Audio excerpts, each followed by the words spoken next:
When I walked outside one Saturday morning, coffee in hand, I found 3 strangers' SUVs lined up on what used to be my vegetable garden.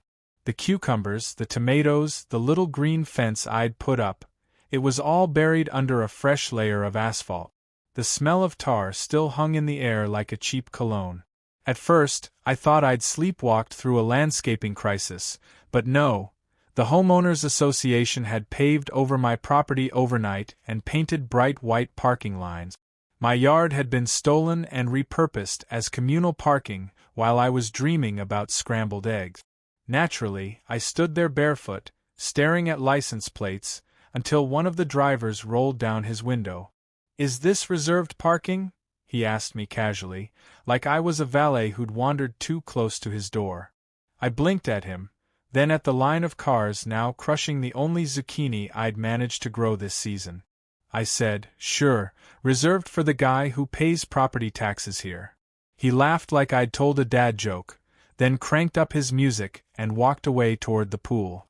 By noon, I was on the phone with the HOA president, a woman named Marlene who has the unique ability to turn every syllable into a threat without ever raising her voice. I asked her if she'd mistakenly paved part of my property. She corrected me.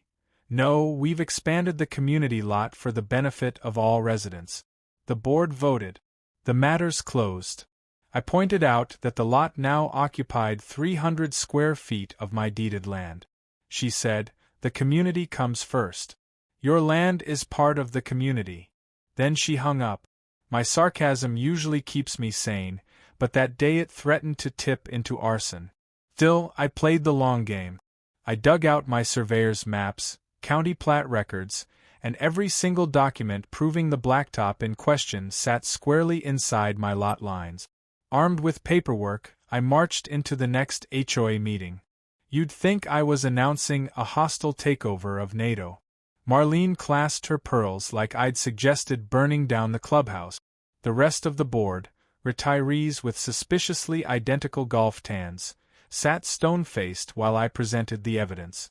When I finished, Marlene gave me the kind of smile politicians give toddlers with microphones. "We hear your concern," she said, "but the parking lot stays. Home values will rise. You should be proud to contribute." Proud? My zucchini corpses begged to differ. I asked if they planned to compensate me. She laughed, then moved to the next agenda item, buying new pool chairs. The vote passed unanimously. That night, I stood in my driveway, staring at the blacktop glistening under streetlights. Cars pulled in and out like it was a mall lot, tires squealing, doors slamming. Strangers walked through my yard without even glancing at the house they were trespassing on. It wasn't just an inconvenience, it was an invasion. And as much as I wanted to scream, I realized screaming wouldn't help. Paperwork hadn't worked. Appeals hadn't worked. I needed something sharper, something undeniable. That's when I remembered my grandfather's advice, delivered during a family feud over a fishing dock. If they want your land so bad, make them pay for it. My granddad was not a patient man, but he understood leverage. And suddenly, standing there with tar fumes still in the air, I understood it too. The next morning, I started making phone calls. Not to lawyers yet, but to welders, contractors, and a guy I knew from work who rented security gate. By Tuesday, deliveries started showing up in my driveway. Steel posts, chain-link panels, a keypad entry system. Neighbors gawked as I unloaded the hardware like I was preparing for a minor war. Marlene stopped by uninvited, fanning herself with a clipboard, demanding to know what I thought I was doing. I told her calmly, "Protecting my property. Since you turned it into a business, I'm going to run it like one." She didn't like that. Her jaw twitched like a telegraph signal before she stormed off. By Friday, I had installed a 12-foot gate across the fresh asphalt, complete with a keypad that beeped ominously whenever anyone pressed a button. I posted signs, professionally printed, no less, that read, "Private lot. $200 per space. Pay at gate." People thought it was a joke at first. Then they realized the keypad didn't open without a code. Then they realized I was standing nearby with a receipt book. The look on Marlene's face when she drove by and saw the line of frustrated residents fishing for their credit cards was the kind of satisfaction you can't buy at Home Depot. And here's the thing, people paid. Begrudgingly, angrily, but they paid. Because in a neighborhood where every driveway was already full and street parking was scarce, my hijacked land was prime real estate. I went from zucchini farmer to reluctant parking mogul overnight. And the HOA, in all its smug righteousness, couldn't do a thing without admitting they'd illegally paved land they didn't own. I'd gone from powerless to holding the entire neighborhood's car keys, all because they couldn't resist the intoxicating thrill of fresh asphalt. But if you think the story ends there, you don't know Marlene. That woman would rather swallow gravel than admit defeat. And the war she was about to declare made the Zucchini Massacre look like a warm-up act. The first weekend with my new enterprise felt like a social experiment gone wrong. At sunrise, cars queued at the gate like pilgrims at a shrine, staring at the keypad as if it might bless them with free parking codes if they prayed hard enough. When I told the first wave of confused drivers it was $200 a spot, they laughed in my face. By noon, most had reluctantly swiped their cards or slipped me cash, muttering curses under their breath while I wrote out neat receipt. The asphalt gleamed like black gold, and I, the unwilling baron, sipped lemonade in a lawn chair, jotting down my growing profits with the same satisfaction a dragon feels adding to its hoard. Of course, Marlene was furious. She stormed up to the gate on Saturday afternoon, clipboard in hand like it was a weapon. She told me this was community property, and demanded I remove my gate immediately. I calmly pointed to my survey stakes and plat map, which I'd taped to the fence for public view. Community property, huh? Funny, because the county seems to think it belongs to me. Maybe you should take that up with them, I said, sipping my lemonade like I was narrating a commercial. She sputtered, red as a fire hydrant, before retreating with a promise that this wouldn't stand. Sunday morning, I woke to find the gate vandalized. Someone had smeared it with ketchup packets, taped passive-aggressive notes that read "Community Traitor" and "Greedy" in bold Sharpie, and left a trash bag full of rotten lettuce at my mailbox. My first thought was, who wastes good ketchup like this? My second was, Marlene had clearly recruited a small but motivated rebellion. I cleaned up, replaced the keypad batteries, and put up a fresh sign. Defacement fee $500. Sarcasm was my armor, and the more they flailed, the stronger it felt. But the HOA didn't stop at ketchup. Monday evening, I found myself served with a letter hand-delivered by a man in a golf cart. Notice of violation, it declared, citing bylaws against unauthorized structures, gates, and commercial activities. I nearly laughed myself off the porch. They'd illegally paved my property but wanted to fine me for using it. I called Marlene to point out the hypocrisy. She cut me off with a line so dripping with entitlement I almost recorded it. The rules apply to everyone except when the board determines otherwise. It wasn't satire. She meant it. This was bigger than zucchini now. They wanted control, plain and simple. And I wasn't about to hand it back. I contacted a property attorney named Scott who, upon hearing the story, laughed so hard he choked on his coffee. He told me what I'd suspected. The HOA had zero legal authority over my lot. If anything, they owed me damages for trespass and unlawful use. He suggested I keep meticulous records. Receipts, payments, photos of cars parked, even the ketchup vandalism. They'll bury themselves, he said. I liked Scott immediately. While I prepared for a legal showdown, something strange happened. Allies emerged. A woman named Denise from 3 doors down stopped by with brownies and an envelope of cash. She explained that her teenage son worked late shifts and desperately needed somewhere safe to park. The street is chaos at night, she said, eyes darting toward the HOA office. 200 is steep, but worth it. She hugged me like I'd rescued a kitten from a tree. Others followed, quietly, discreetly, pressing money into my hand with sheepish gratitude. The HOA might have hated me, but some neighbors saw me as a necessary evil. I wasn't a villain, I was infrastructure. Of course, word spread. By the second week, my parking lot had a wait list. I considered implementing monthly passes, then chuckled at how ridiculous this had all become. I used to be the guy fussing over cucumbers. Now I was running an underground economy out of my driveway. But beneath the humor, I felt a simmering tension. The HOA wasn't going to accept quiet defeat. Marlene thrived on control, and I could sense her plotting something more severe. That sense was confirmed at the next HOA meeting. I went, of course, partly for the entertainment.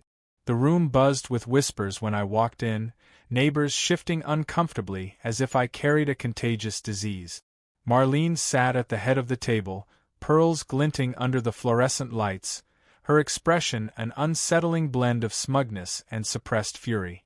She announced a special resolution to the board: imminent legal action to seize communal property wrongfully held by a rogue homeowner. She never said my name, but every head turned toward me anyway. I raised my hand. "Quick clarification," I said. "Are you suggesting seizing my land, which you already stole once with asphalt, and which the county deed office will confirm belongs to me?" The room murmured. Marlene smiled thinly. "We are suggesting restoring balance to the community. You, sir, are profiting at the expense of your neighbors." I held up my receipt book. "Correction, I'm profiting because of my neighbors, not at their expense. They're paying willingly. Perhaps you should thank me for solving your parking shortage." That sparked shouting. People argued across the room, some furious about the cost, others furious at Marlene for causing the mess. For the first time, cracks appeared in her iron grip. She banged her gavel, shrieking for order, but the dam had burst. I slipped out before the meeting devolved into a shouting match, humming all the way home. The following week brought the next escalation. A tow truck appeared at dawn, lights flashing, creeping toward my lot like a predator. I intercepted the driver, arms crossed. "Private property," I said firmly, handing him a copy of my deed. He frowned, muttered about "just doing my job," and drove off. Minutes later, Marlene marched down the street, screaming that I had obstructed an HOA enforcement action. I calmly filmed her tirade on my phone. "Smile for the judge," I told her. She nearly combusted on the spot. What I didn't realize then was that Marlene had bigger plans than petty tow trucks.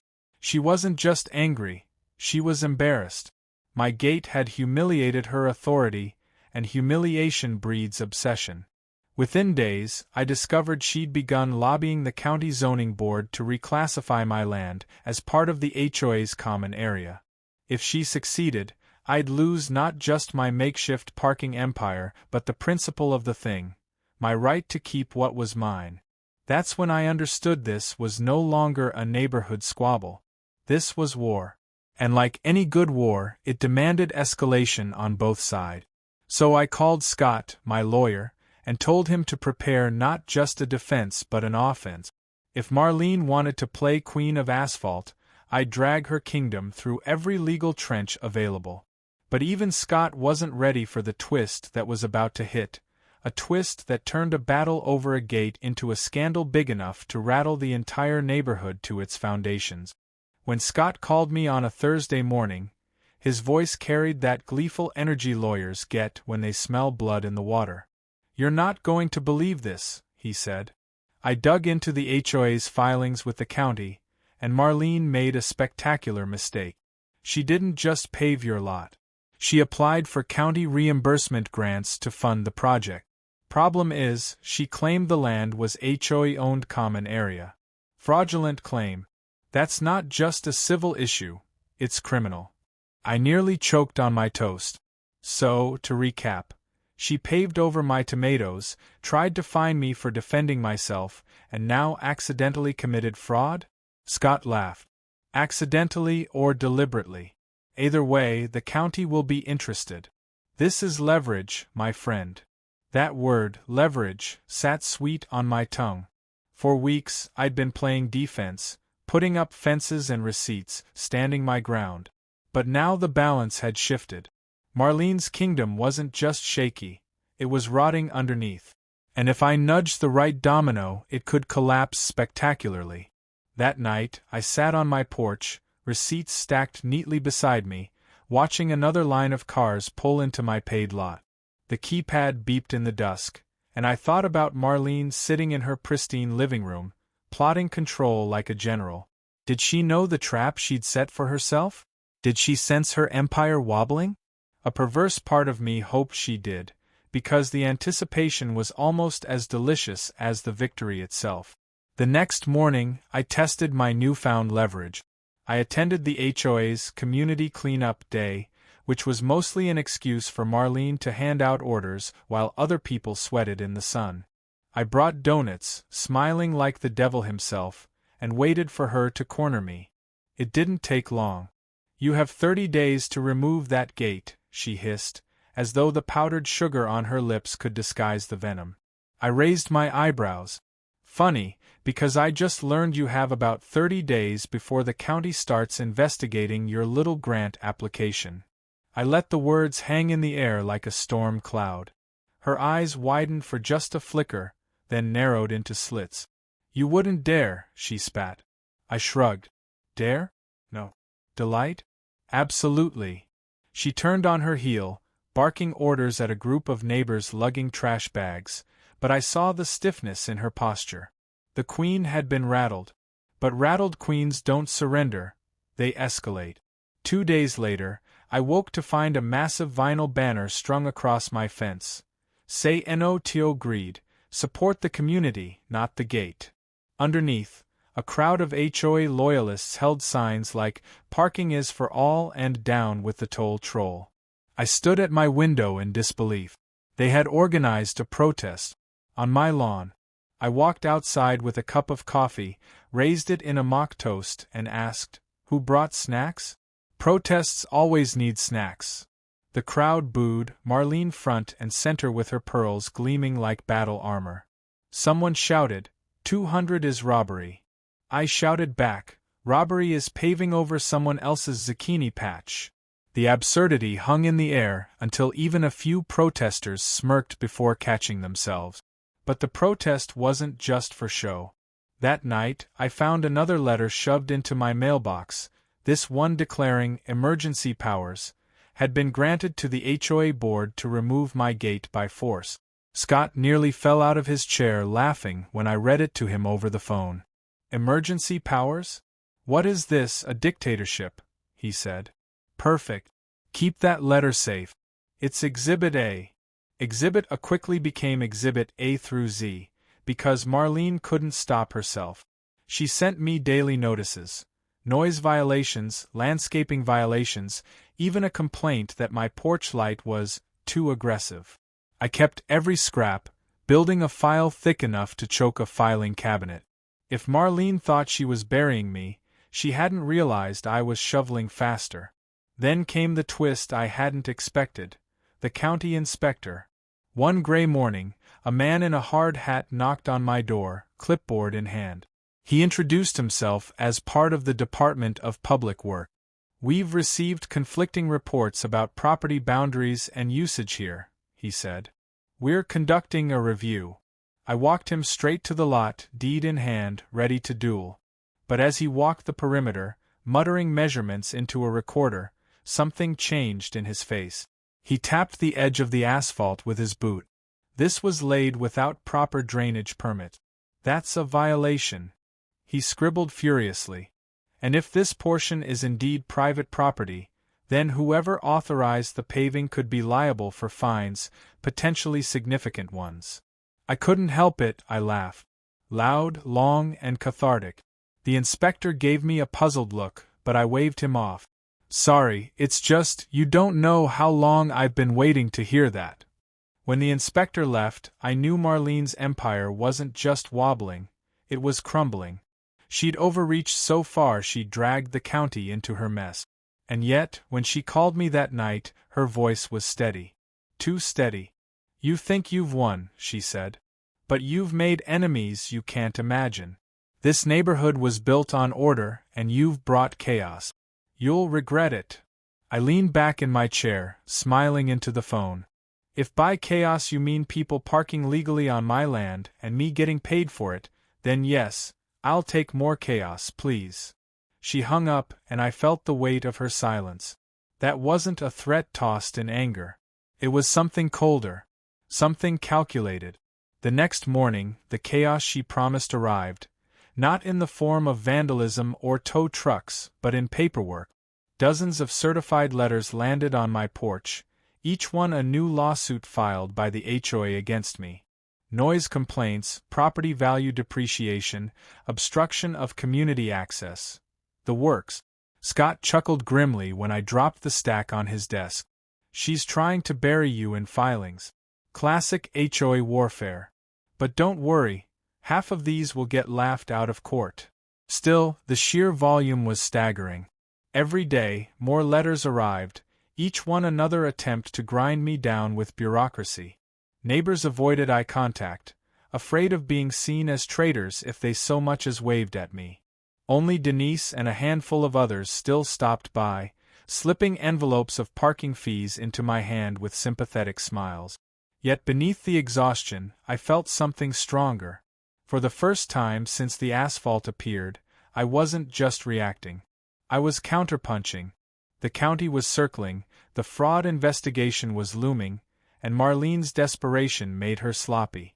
Her veneer of control was cracking, and soon everyone would see what lay underneath. But even I couldn't have predicted the next twist. Late one evening, as I was locking the gate, a car pulled up. Out stepped a man in a suit far too expensive for our neighborhood, carrying a briefcase that looked older than my mortgage. He introduced himself as Richard, an attorney, but not for Marlene. He represented several of my neighbors. "We're tired of the HOA bleeding us dry," he said. "Marlene's turned this place into her personal fiefdom. We've been waiting for someone to stand up to her. You've done that." I blinked, surprised. "So what are you suggesting?" He smiled thinly. "We'd like your help to remove her." And just like that, the battle over my gate became a coup. What started with zucchini and asphalt had grown into a full-blown rebellion against the Queen herself. Richard's words hung in the evening air heavier than the summer humidity. Remove her. I'd fantasized about seeing Marlene dethroned, but hearing it from a man in a $1,000 suit gave it a whole new gravity.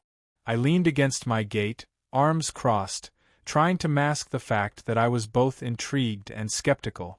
"And how exactly do you plan to do that?" I asked. Richard opened his briefcase like a magician revealing his finale. Inside were neatly organized binders, each labeled with a neighbor's name. "We've been collecting grievances for years, financial mismanagement, improper assessments, even a few whispers of kickbacks from contractors she hires. But until now, no one had the courage or leverage to challenge her. You do." I flipped through one binder.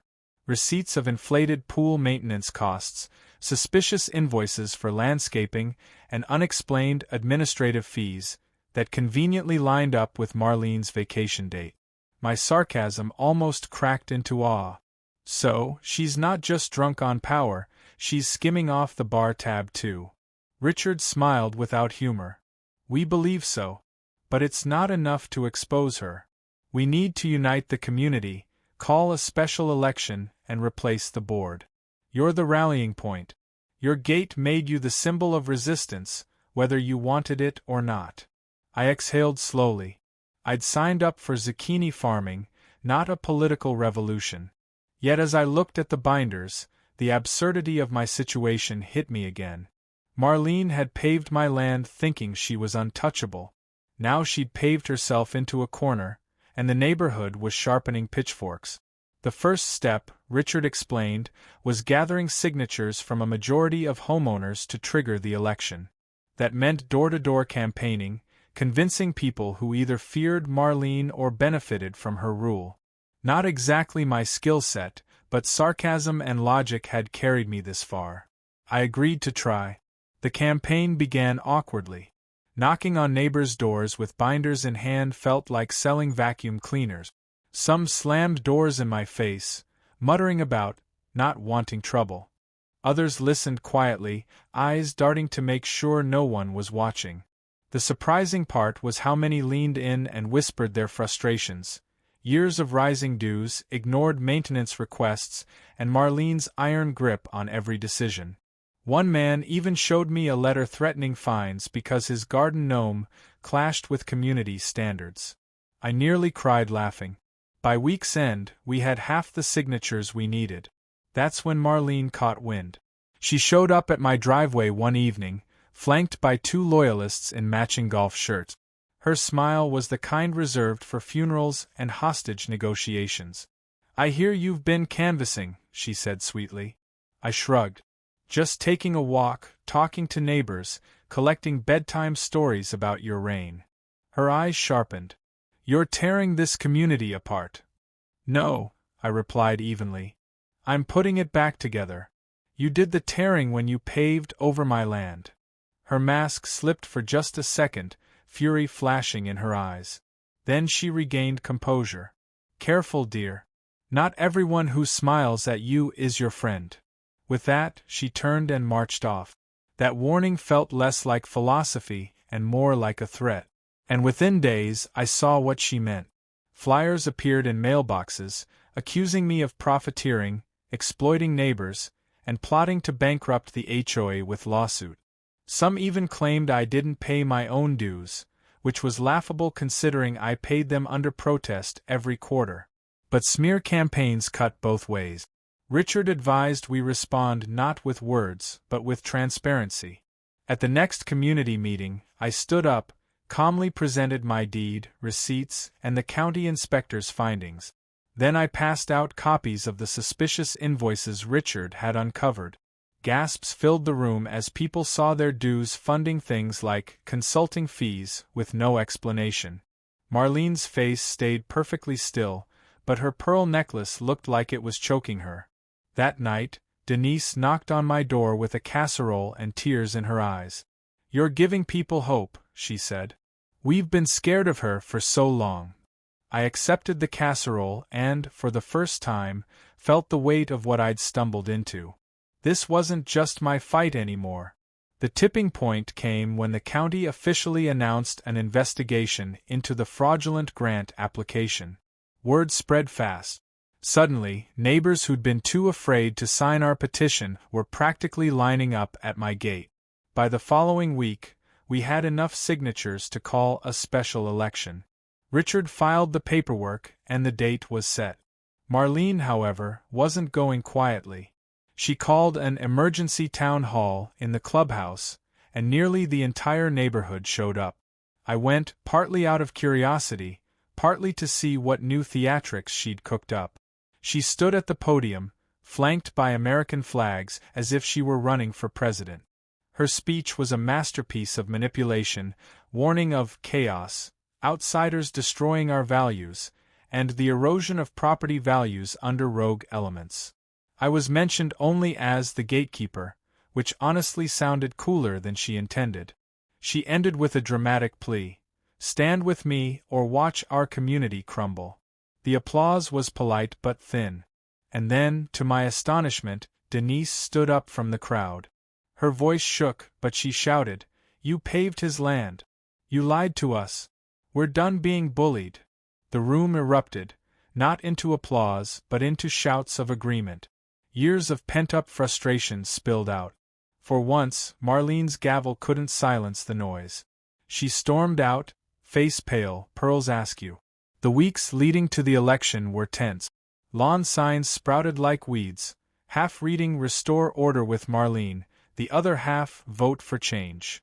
I became an unlikely mascot, my gate adorned with streamers by supportive neighbors, while detractors left anonymous notes calling me a parasite. Local news even sniffed out the drama, airing a segment about the battle over parking. Watching myself on TV, leaning against my keypad with a smirk, I couldn't decide if I was proud or embarrassed. The night of the election felt like a prizefight.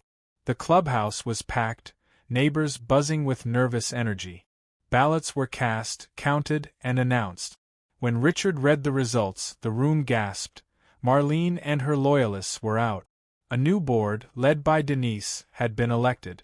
The clubhouse erupted in cheers, though Marlene slipped out quietly, face unreadable. Victory tasted sweet. My gate remained, my land was secured, and for the first time, the community felt united.